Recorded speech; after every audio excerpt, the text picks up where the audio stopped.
Hi, my name is Kaylee Matanke, and I'm the Community Health Director on the CNSA Board of Directors. I want to thank you all for taking the time to watch this film. This project is one that is near and dear to the hearts of many of our board members and many of our constituents. I also want to thank everyone who wrote letters for our mental health letter writing campaign earlier this year. Those letters were what formed the basis of the script for this film. And thank you to everyone who donated their time and effort into making this project a reality. So without further ado, please enjoy, in honor of Mental Health Awareness Month.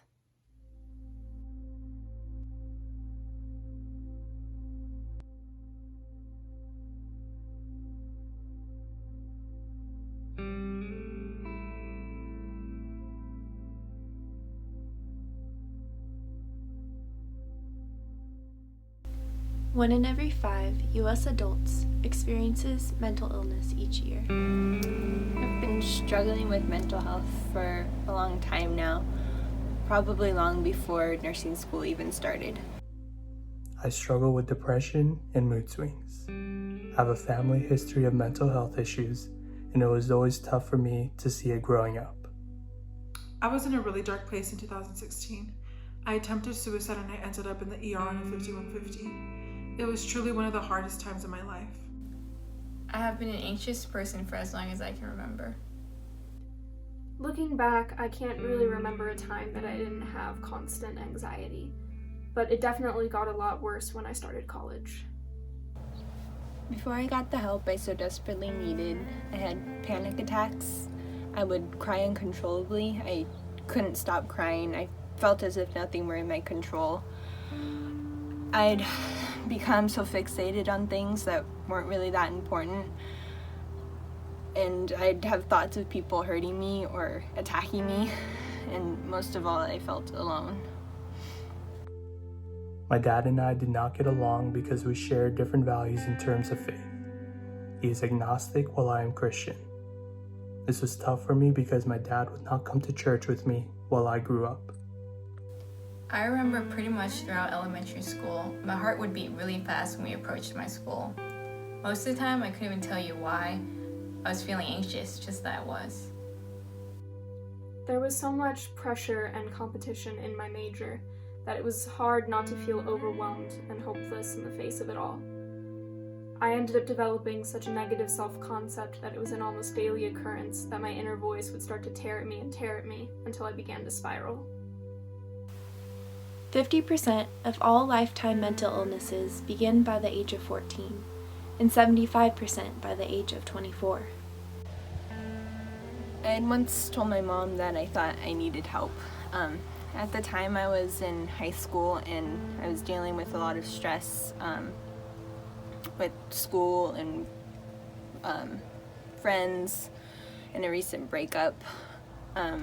But my mom just told me that, everyone gets stressed out at some point, and that was pretty much the end of that conversation. When I was in my early 20s, I ended up in a long-term relationship with someone who was abusive to me emotionally and sometimes physically. The anxiety that already existed in my life evolved into full-blown panic attacks that could happen at any time of day, often without reason.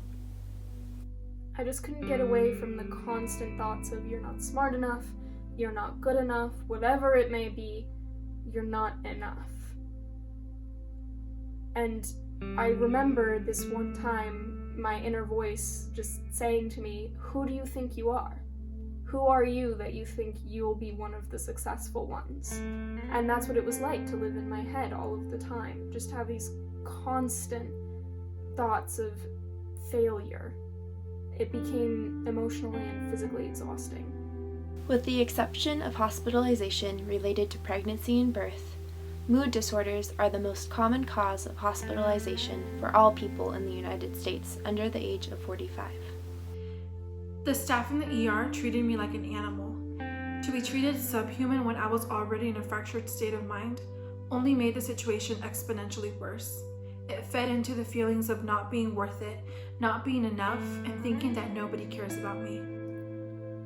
My anxiety started manifesting with physical symptoms last year. I ended up losing about 10 pounds in the span of 2 months during a particularly difficult semester. And I would tell people that, and some of them would respond with, oh, you're so lucky. I wish I could lose 10 pounds without thinking about it.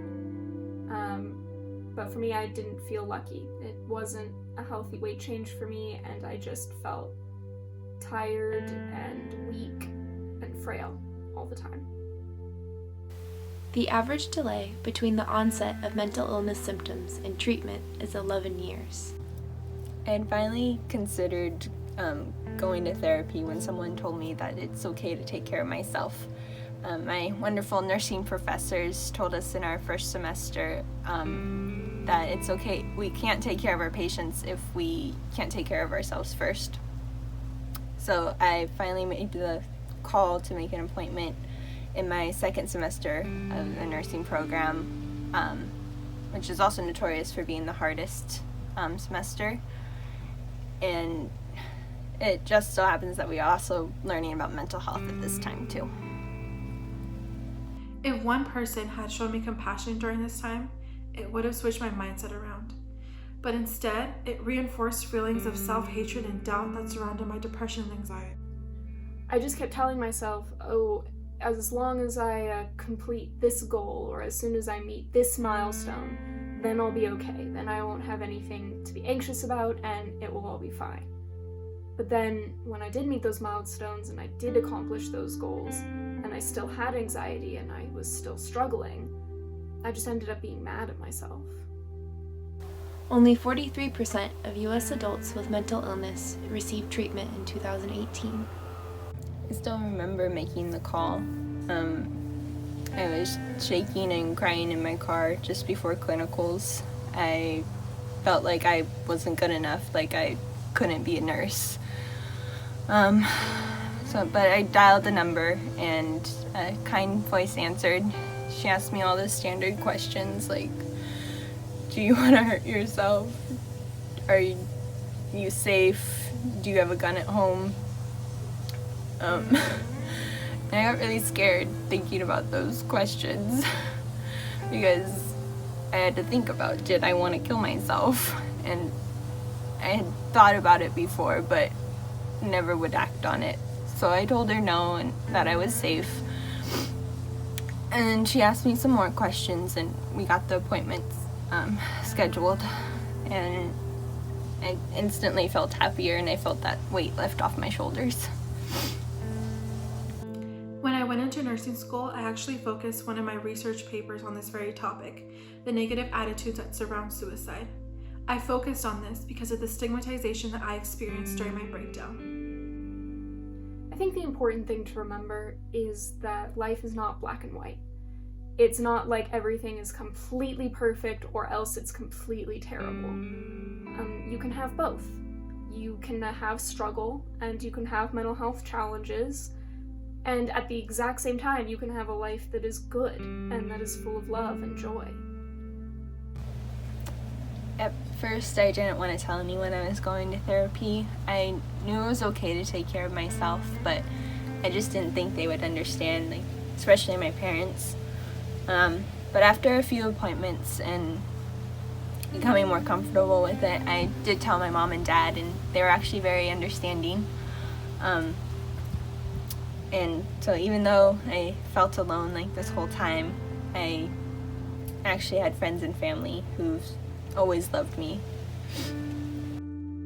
If you had asked me before, I would have said that self-care is not something I could practice. Now I realize it's being with family and doing the things I enjoy. In my ongoing battle with anxiety, I've learned some important things. First, finding the medication that is right for you is a process, but it's also important to take the medication exactly as prescribed. Second, daily exercise and a healthy diet are almost, if not as important as taking your medications. Eventually, I was able to wean myself off my medications through diet and exercise. I'm in a much healthier place now, even though nursing school has tested me multiple times. But my battle with depression will always be something that I struggle with, even if I'm now a highly functioning person. I started carrying food with me wherever I went so that I wouldn't forget to eat. Getting plenty of sleep too is a good start. So is taking my meds. I've had anxiety for as long as I can remember. My therapist describes it as me being an anxious person, and it's just a part of who I am. but it's not something that holds me back anymore. I have better ways to cope and get through the day, and I'm able to express my feelings more openly. I try and set boundaries for myself and try and make sure that I have enough time to rest. Sometimes I'm better at it than others. I practice self-care by sleeping, eating nutritiously, exercising as much as my schedule allows, and spending time with loved ones. I practice self-care by taking frequent study breaks, going on walks with my dog, and practicing yoga. I also practice mindfulness, which is essentially a better way to process your thoughts and move forward. It has helped me to not fixate so much on the little things. I'm glad this is anonymous too, because many of my peers don't know the depths of my struggle.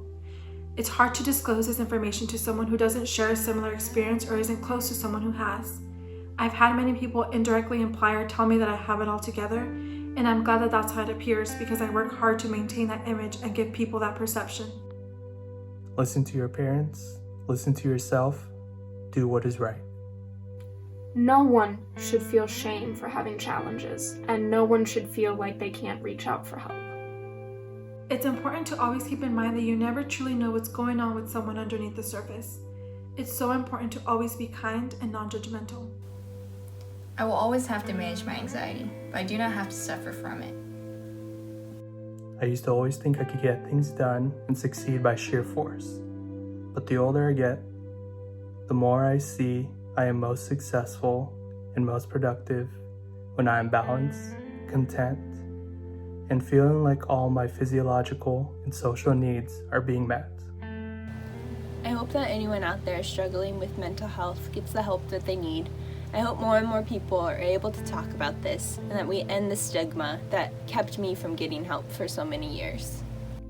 If you're watching this and you're struggling, I want you to know that you are never alone. You are loved and you are worthy of feeling better. Suicide is the second leading cause of death among people aged 10 to 34 in the United States, and it is the 10th leading cause of death in the United States overall. I would like to write this letter on behalf of my dear friend Brad. For most of his adult life, Brad struggled with several different mental health conditions, such as depression, substance abuse, and suicidal thoughts. In July 2019, Brad took his own life while he was alone in his apartment. However, Brad's journey in life was not defined by his mental health diagnoses. The defining components of Brad's life were His relationship with his loving and supportive parents, His love for hiking in nature, His dog Brownie, his acceptance into and graduation from the University of Washington School of Social Work, His love for meditation and practicing Buddhism, his distaste for the word moist, sorry Brad, I had to, his boyfriend David, his lifelong work in advocating for the well-being of those with learning disabilities, his adamant purchase of groceries that were either organic or locally grown, and his devotion to his friends who love and miss him dearly. Just like Brad's mental health diagnosis never defined his life, never should we create definitions or stereotypes about others based on their mental health.